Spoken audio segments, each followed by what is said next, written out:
চলেন দেখে নিই লন্ডনের মাটিতে কিভাবে দেশি শিম চাষ করা যায়। আসসালামু আলাইকুম।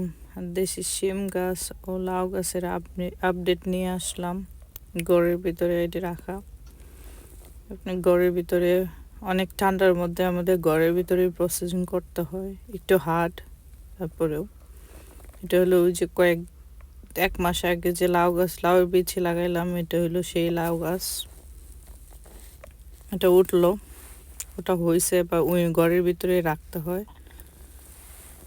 1 উইক পরে এটা আবার গার্ডেনে সে আমাদের গ্রিন হাউসে নিয়ে যাওয়া হইলো। গ্রিন হাউসে রাখার জন্য ইনশাল্লাহ কিছু হবে না, কারণ অনেক ঠান্ডা। এখনো ঠান্ডার মধ্যে কিভাবে টিকানো বাঁচানো যায় ওইটাই দেখতেছি, চেষ্টা চলবে। এটি বেগুনের চারা, বেগুন, মরিচ, এটি আস্তে আস্তে টব চেঞ্জ করে বড় টবে দিতে হবে, আস্তে আস্তে আলাদা করে দিতে হবে। ওইটাও ইনশাল্লাহ শেয়ার করব। এটা ধনিয়া পাতা, আর ওইটার উপরে লাস্ট ইয়ারের পুঁই শাক।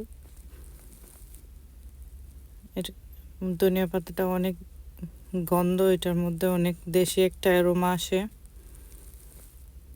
Thank you for watching. আমাদের সাথে